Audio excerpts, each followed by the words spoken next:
Hello, everyone. Welcome back to Love is Blind, Season 8, Episode 7. We are leaving the pods. We left off with Daniel and Taylor.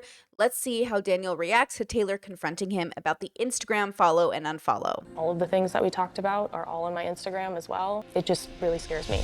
Seeing the doors open is the first time that I saw what you looked like. I had no idea. You don't remember following me on Instagram? 100% I do not. I promise you. I would tell you. Actually, I would have told production halfway through if I recognized anything. It's hard to believe him given everything that's happened, but this happened in a previous season where somebody recognized the voice of another contestant and realized they had gone on a date with them before. So it wouldn't be that abnormal for people to know each other. But I will say there was also controversy with like people planning to come on the show together. You know, rumors started flying around. So I don't know if Daniel would really contact production and say, hey, I think I recognize this girl or I follow this girl. I mean, again, seeing someone's Instagram could tell you what they're like. I just still don't understand how he could follow Taylor on Instagram and then recognize her voice in the pods. I feel like that would be an incredible amount of stalkerage happening. Like, but maybe it's possible. I don't want to ignore the possibility of it being possible, considering, just how things can escalate without you thinking about it, right? I don't want to be naive to the fact that it could be possible. I promise you that I don't remember anything. Because I do have a followers app, so I can see who has followed me and unfollowed me. Oh, does she already know? Because I don't even know what that is. I don't know what she's talking about, but I feel like she should just come out. So does she have the receipts and she's giving him a chance to come clean? Shaking up a little bit. I'm shaking up right now thinking that might be the case. It's very possible that at one point I followed you and unfollowed you. It's possible.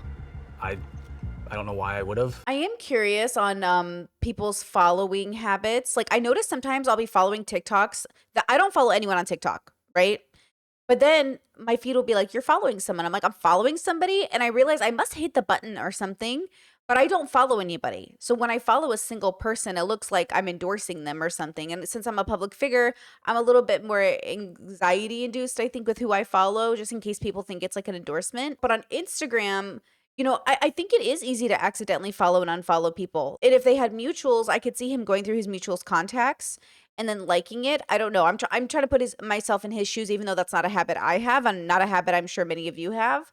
Maybe he could have done it that way. Something about him being so nervous and unable to comfort her is frustrating. I wish he had done this. I wish he had said, oh my gosh, Taylor, that would be so scary. Let's get to the bottom of this.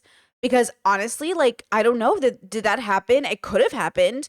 I would be so scared if I was in your position. I almost wish he would get gay about it, a little queer-minded, a little bit consent-minded in terms of how I feel like gay people are really good at this. We're so good at just neutralizing a space, I feel, and giving people space to be afraid. Not, this is such a generalization of my own lived experience and being anecdotal, but I feel like we're really good at being oh my gosh, did that happen? How can I help you?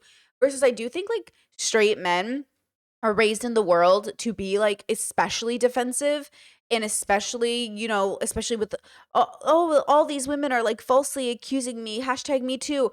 I feel like a lot of that is playing into that. That's very frustrating for all of us. I think it's hard not to feel defensive, but also I wish people's intuition or instinct wasn't to feel defensive, but to feel comforting. Oh my gosh, that would be so scary. Let's get to the bottom of this. Proactive. He doesn't feel proactive to me. I remember faces. I would remember. If I saw you, I would remember. If I went through that whole thing knowing what you looked like and not telling anybody, and I hope you know I'm not that person. If I look at that and I do see your name there. If you look at the followers thing and see my name, that's gonna suck. Was that clipped out of context? What do you mean it's gonna suck? You just made an oath to the gods that he never did it. But then he's saying it's possible. Oh, is this production? Because I didn't realize they didn't have their phones back yet. I guess this makes sense because they're not in, I don't know. I think they're going to Honduras for their weekend getaway. I think that's what I read. Do they get their phones back when they're on vacation or only after they get to their apartments? I can't remember, but interesting. Production's like, you want your phone, Taylor? Let's do it. Yeah, wow. Oh.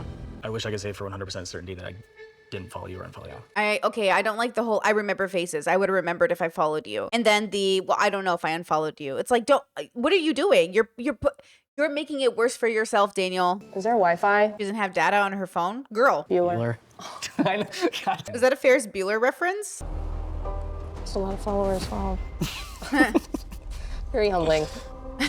I'm sorry. Don't apologize. I need to know too, you know? Now I feel crazy. No, please don't feel crazy. I promise you. I promise you I didn't know. Whatever you need to do to like process, I'm okay with. Okay, see, this is what we wanted originally, Daniel. We wanted proactivity. We wanted us to say, okay, let's be proactive. Let's look this in. Let's look, whatever you need, girl. We wanted see how our bodies, we get so defensive when we just need to comfort people for feeling, they have the right to feel worried. You have a right to feel worried, especially in this weird situation that something might be fishy. I don't need it anymore. Okay, thank you. Wow. Okay. I was scared that he knew physically everything about me, and that's why the connection was built on what it was. But it wasn't. I'm crazy. You're not crazy. She's not crazy. You're always allowed to feel concerned for your safety. You're allowed to feel concerned. Up until now, their attraction has been based entirely on emotional connection. You know what I'm realizing is they introduced the couples for this Honduras trip. They're like, their connection in the pods was emotional. Technically, it was intellectual. Like, it was kind of like, you know what I mean? Because all you're doing is talking. So I feel like it was kind of very like sapiosexual. Is that what they call it? Or like, I don't know. Like, it's very almost demisexual. It's giving like emotional, yes, but it's also giving intellectual. I just feel like the physical and the emotional and the intellectual, we forget it's three, girl. The intellectual involves the values, meeting of the minds, if you will, instead of meeting of the bodies or meeting of the emotions. Emotions are very important, but I think it's three categories. All the tattoos. This is my Kobe sleeve. And my cartoon sleeve. Do you watch cartoons? No, No. this is just from when I was a kid. Do you play like video No cartoons? Like none? Like not even SpongeBob? Okay. games? Do you? No. You don't play video games? She's like, I hope you don't play video games. No video games and no cartoons? Man, I might just be autistic. Does anime count? Like no anime? No video games? Well, this is such a different bubble, huh? What's your typical fun outside of? A lot of music. Yeah. A lot of R&B. You know what's interesting about Virginia? Love her. Have nothing bad to say about her. We're going to talk about body language. Not that I don't believe in body language experts, but she's giving insecure, shy, which is like very interesting. Like, I just want her to, you know what I'm saying? She's not a dominant boss lady, even though she's high career, beautiful. Like, you know what I mean? I would almost want to categorize her as like Taurus energy, grounded earth, but she's not like that. Which is interesting. Now, I wonder if she's too tall in her bubble, so she slouches, because a lot of tall girls be slouching because they think like, oh, people aren't going to see me as cute and shy and girly and princess, so they do that. Or is it just her personality? It's kind of interesting. I find that, I don't know, it stands out to me. Same R&B. Not the same. Because I'm younger. Oh, I forgot. There's a little bit of an age gap. I think it's like 5 or 6 years. And what's interesting too is they both have very soft energy, which I think is very complimentary. So I think they're almost like very similar in a sense. But I think he's 28 and she's 34. Hold on, let me look at my. Okay, she's 35 and he's 28 as of the pods. So a little bit of an age gap, but not bad. But okay, I like that they're joking about it, because I think joking about little things is important to make sure you're on the same page as what you find funny. I felt like you were envisioning like an old lady on the other side. Are you sure? I'm not insecure of it. You shouldn't be. Oh yeah. You look amazing. Why, thank you. Me too. Thank you. I'm just kidding. Fishing for compliments. No, you look good. Thank you. When partners are fishing for compliments, that's when you do give reassurance. Like, he is looking for reassurance. And I think it's good to give your partners reassurance, especially in a new relationship where you're just seeing each other. You might feel insecure. He might feel like, man, she's older and pretty, and like maybe she doesn't feel like I'm good enough or I'm man enough. And so I think in those moments, you want to give your partner that reassurance. I'm attracted to Devin. I feel really comfortable with Devin. I just feel like I know his heart. I'm happy. I feel like I lucked out. That's nice. She has the posture even with the camera, so it indicates like almost like, I can't tell. You know what I'm saying? It's very interesting, the signaling. And you don't look like a young man. Like you look grown and sexy. The beard. You don't look too young. I'm not It's that true. young. You're not that young. You're really not. I mean, 28's like, it's not that young. But yeah, he doesn't look like a young person. And they both have very serious careers. They're both very like focused on their goals. Or, they have very similar values. If I was to make a prediction, I'm going to assume they're going to be married. Like, in the pot, like when the reunion happens. But who knows? We're 7 episodes away from the end. It could all blow up. It could all blow up. And I got a bikini wax. And then in the middle of my wax, she was like, yeah, for the next 24 hours, no sex, no working out. And I was like, After the wax? Oh, I didn't know that. I was so bummed because that was like, I was so pumped to do that. Oh. Oh, okay, Lauren. Okay, sex positive queen. Was that the first time they had that conversation? Dave's like, I'm gonna have sex. I love you so much. And I'm so grateful for everything that we have chosen each other. Wish I could play Taylor Swift while we unpack.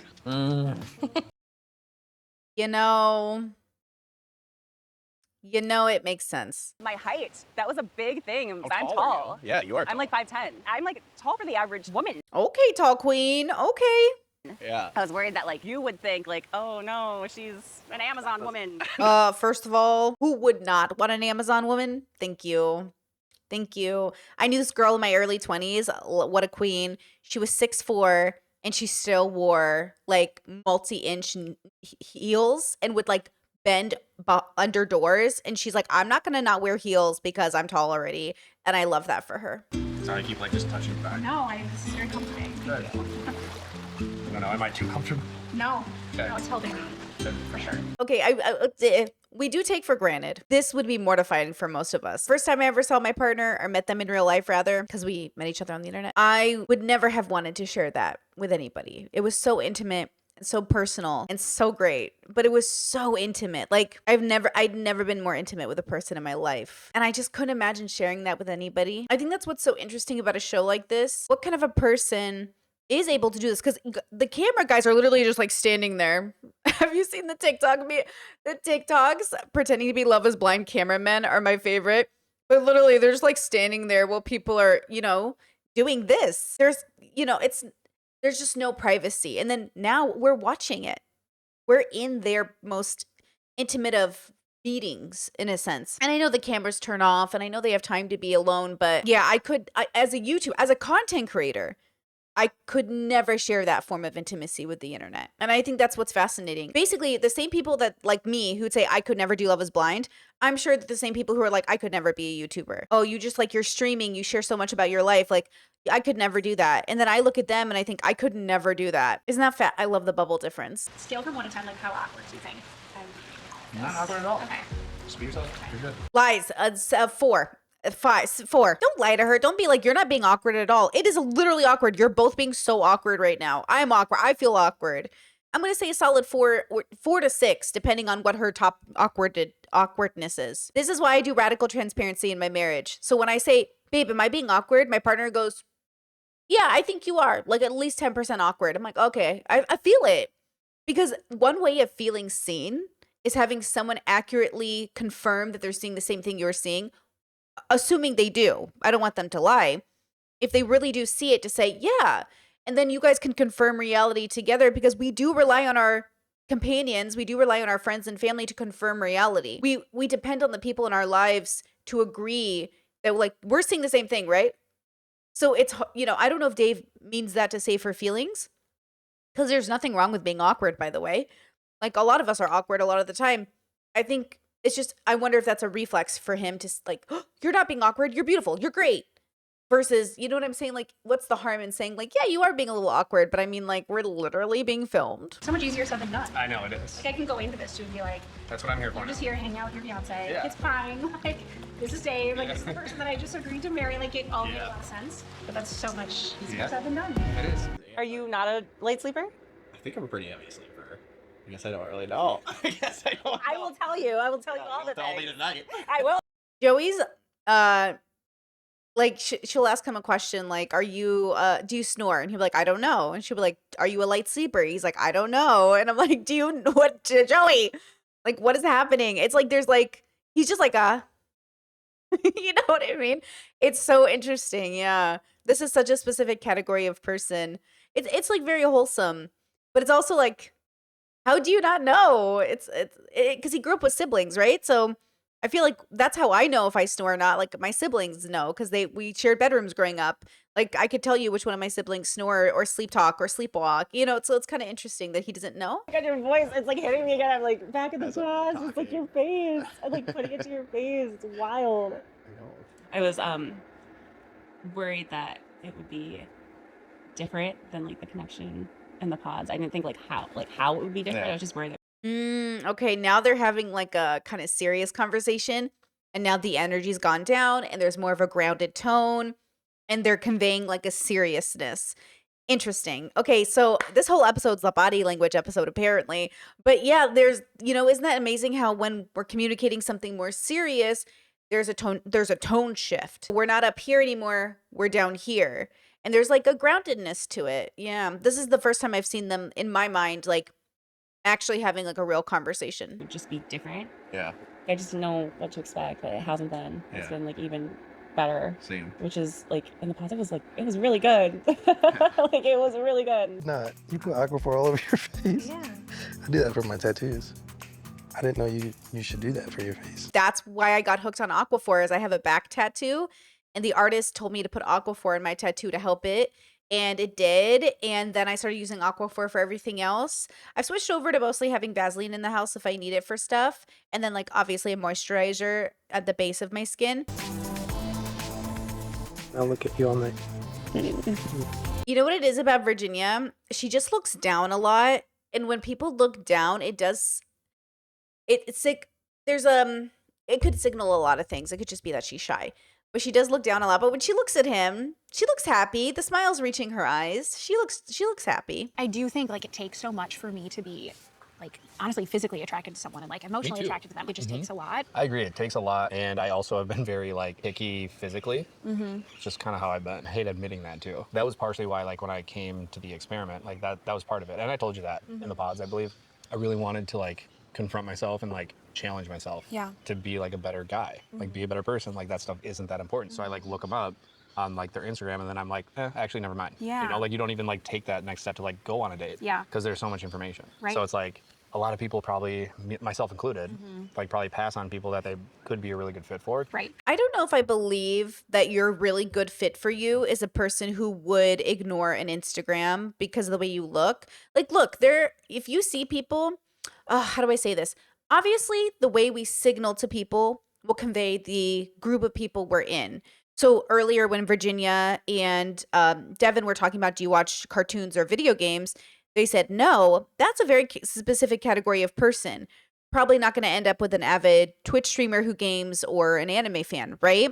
Which is valid. That's fine. So I think it's not wrong necessarily to look at someone's Instagram and be like, oh, we don't have the same vibe. Like if I go to a person's Instagram and they're modeling in front of like Ferraris, like I know we're not going to have anything in common. I don't like date people who love sports because like I'm glad you like sports. I think that's beautiful, but like I'm too gay to date anybody who loves sports. You know what I'm saying? Like I'm not in that bubble. So I don't think that's wrong. I think Dave thinks about it incorrectly, which is like, oh, I'm passing up on people that could have been good for me. But you're not good for them. And so it's that idea of like, I should give ugly people a chance. That's kind of what he's implying. And it's like, you know what? You can stay away. Because even having that mentality is like not my vibe. I don't think he's talking about values. I think he's talking about ugliness. And I don't know. There's just something about that I'm not like, I understand physical attractiveness, like attraction is important. Nobody's saying otherwise.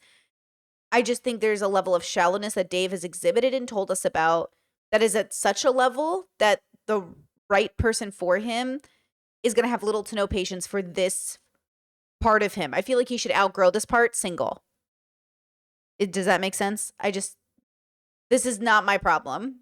And it's not anyone on Instagram's problem. It's a Dave problem. And it's going well. And it's going well. It's going well. Okay.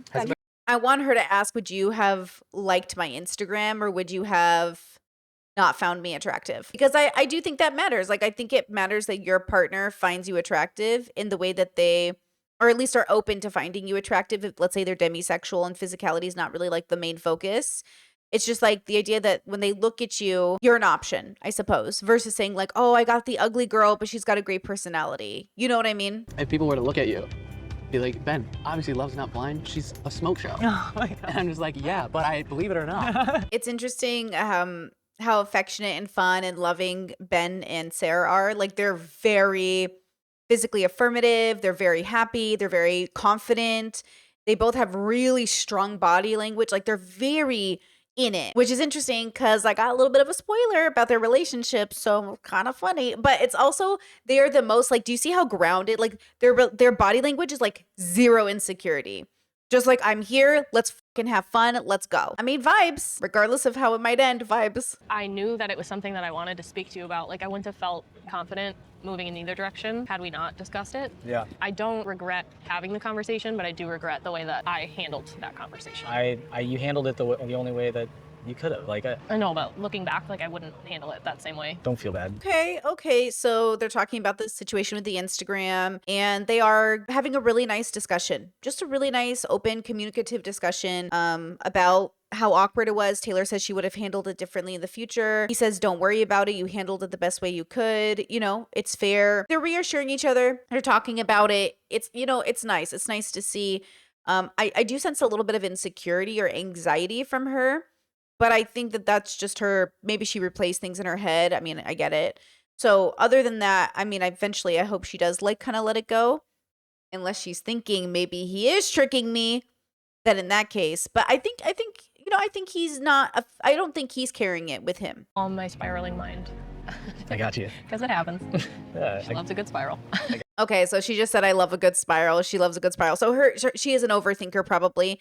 She does probably loop on her thoughts. So she's probably struggling with the idea of like, oh, I should have handled that different. And trust me, I'm definitely one of those people who like 3 a.m. I'll be like, oh, I can't believe I did that thing socially 10 years ago. I get it. Absolutely. Definitely. Right. You're like, I can't believe it. And then my friend who's autistic told me that you'll have for a while realizations of like, oh my God, I was so autistic in that situation. And like, they keep coming, girls. I get a new thought every day of like, oh my God, I can't believe I said that in that social situation. And like, you don't even realize it. So hindsight's 2020. This is why wisdom is earned because we have to go through life to make, you know, to learn our mistakes or to go through mistakes to learn. The reason my like OCD stuff happened was like almost like a way to control something that. Okay, so they're on a date and he pointed out a fireplace that was off center and he asked her if it bothered her and she said, well, now it does that you pointed it out. And I can't remember, is this a diagnosed OCD or is this a self-diagnosed OCD? You know how OCD, and I get it, autism, all of us are like self-diagnosing or using language you don't mean. But I do remember him having trauma from childhood. So I don't know why I can't remember. Is the OCD like a diagnosed OCD? My life was like very chaotic that Yeah. it was like, okay, this is something I can like control to like, that's my like theory behind it. Yeah. It always got worse like when something happened. So like if my sister went into the hospital or if like. Hey, that's not okay. I can't. I don't know why I'm blinking on it. It feels like I got to film these faster so I don't forget everything. But that sounds like very common for that. Some OCD related people will have that need to control, and the high stress and anxiety creates like a myth around control, which is interesting because not OCD, but like hyper independence, working on this idea of like I don't even need anybody. Some people who get like they work really well under stress, it's just like a trauma response. So it's kind of interesting how some of us who are really reliable and really get like we're go-getters, we're people that people depend on. It's amazing that we're those people because we've been traumatized. And I know that Joey, from my memory, he's gonna have to take care of his mom because he took care of his mom and his siblings, right? Because of everything happening. He didn't go to the school he wanted because he had a sick sibling. Okay, so it's amazing how when we're the reliable one in the family, it's also a trauma response from ourselves. That's why often like older sisters, firstborns, like there's this expectation we have to perform. And when we finally sit down in our therapy chair and get an opportunity to deconstruct, we kind of almost have to lose that reliability status because we actually get to take care of ourselves for once, which is like really interesting to going from very reliable and in everyone's business, trying to help everybody to not my business, not my circus, not my monkeys. It can be whiplash for the people in your life, but it's really important that you yourself give yourself the freedom to actually live your life for yourself and hopefully not at the expense of the people in your life. How did you get over that or like kind of manage that? First they were like, oh, maybe we should get you on like medication, but I was like, no, I want to like try to do this on my own first and see if I can like overcome it. Yeah. Which was weird that like I even did that at like a young age. Yeah. But exposure therapy is what I would use in like kind of psychology. Yeah. Okay. And so I basically just like forced myself to do it. That's a lot to change like your whole way of thinking on your own.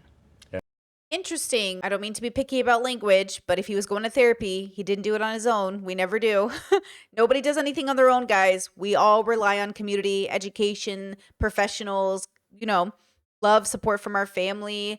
But at the same time, I'm glad that he found a thing that worked for him. I don't know much about OCD, so I can't comment on it from that perspective. But yeah, I've met a really amazing people with OCD who are very functional, though they struggle.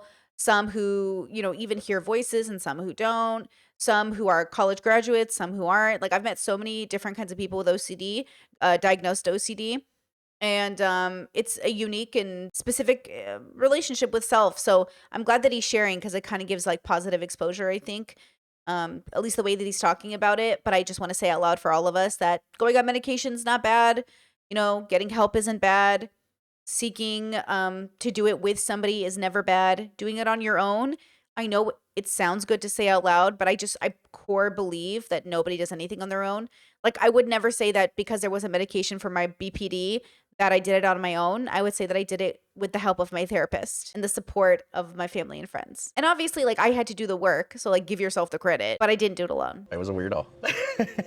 We're all weirdos. Though, to be fair to Joey, because of his family dynamics, he might have been kind of doing it alone, with the help of a therapist, doing it alone in quotation marks. Me and Lauren have not had sex yet. I've seen her naked. I think, again, I can tell she's not ready yet. She's not there yet, and that's totally fine. When she's comfortable and ready, like, I'll be there for her. We love a slow start. That's so valid. We love boundary setting. We love respecting consent. Glad they're comfortable enough to be naked around each other. Honestly, sometimes I think that's the first step to everything. Interesting that they haven't had sex yet, considering the first night and the way she was saying that I got waxed, so I can't have sex, but if I could, you know what I mean? So it's interesting that she heavily implied that she was excited for it, and then they're not engaging in it. So I'm not sure what's happening. Maybe a miscommunication, maybe not. It's been fun. It has been fun. It's been easy. Yeah. Well, too easy. It's been too easy. Maybe we should be a little nervous about that. Yeah. So Dave was like, did you date anyone like before coming on here? It is gonna be kind of weird for me, like I know both of your exes. Oh. Not like well, but They're like not even like real. Like honestly, I didn't call either of them. Right, I got you, yeah. I was talking to someone like a couple months ago, but like I wouldn't have said that I dated him. But like Dave has like mutual friends with him. Are they talking about pod people? Are they talking about pod people? Is this pod people? Or is this people and I'm so confused. Again, I don't know them well. You like know of them and right, like know. Right, and I don't want that to affect our relationship when we go back. Yeah. Oh, you mean, they know mutuals in real life. Is any of it like, because you know them, you're like, okay, why was she into them and into me? Or like, what's similar or different about us? No, because you've explained that. You're like, I've been attracted to a lot of different types of people. The more time that I kind of casually spent with him, the more it solidified that I'm like, I'm not really invested in this. Yeah, the chances of her having, like, she didn't find her high compatibility partner. If she had, she wouldn't be on the show. Yeah, it was just different because like I haven't had a girlfriend for like 4 years. Okay, but she just said he wasn't a boyfriend either. So when was the last time Dave went on a date? Is he saying he hasn't slept with or dated anybody in 4 years? Which is possible, but also... I've dated, but not like seriously. Okay, well then that's not comparable. That's what she just said. She said she hasn't had a boyfriend. They've just been casual. So what's the issue? Why? Maybe I'm jumping to conclusions because of the music and the way that it's filmed. But like, what's the issue? Anything. So like for me coming into this, I kind of thought everybody was going to be similar to that. Like they really haven't had a good time dating. It's been like difficult. I'm sorry, sir. Did you not watch the show before you came on? Everybody's gonna have a different story coming into these pods. Not everyone's gonna be struggling. You know what I'm saying? And maybe Dave is struggling in the real world because people can spell his bullshit. She told me like she got out of a serious thing like 6 months before. Yeah. And I was like, oh wow, that's kind of close to. Like, how do you know you're ready for this? Yeah. You know? I thought she said she never had a boyfriend. It was like a long-term, like on and off thing. No, I thought she said she's never been intimate. I thought Molly was a virgin. Or like never had no, Molly's not a virgin. Molly's never had a serious relationship. Oh, now, yeah, but Molly cheated. Oh, Molly says she's never had a real boyfriend because the guy she was into was dating somebody else. That's why. She never identified as somebody who had a boyfriend because he was somebody else's boyfriend. Ooh. I think my head is more at like, How do you go from like seeing someone so recently to like, I'm ready for marriage? Well, that's what dating is. Dating is I'm meeting people in order to get married. So if you're serious about dating, then yes. But if it's you're going to have lots of first dates or second dates before you get to someone you see third, fourth, fifth, sixth, seventh date, right? So it feels weird for him to say that. It's different if it's like something serious previously, sure. But I don't think she's saying that. Lauren is saying what Dave is implying, and that's why I'm confused. Are you nervous about going back and like me talking to Molly? No. Are you nervous about talking to Molly? That's probably gonna happen. I've just been thinking about it. I do feel like a lot of their facial expressions are scrunched, but I think it's the sun. I don't necessarily think it's like them being upset. I think it's just amplified because of the editing. I mean, I think there's always going to be a nervousness about meeting the other partners. And Molly's so pretty. She really liked Dave, so I could see there being a doubt in Lauren. But also there's a doubt because they just met in person, and that's it's a big deal. It's just a big deal.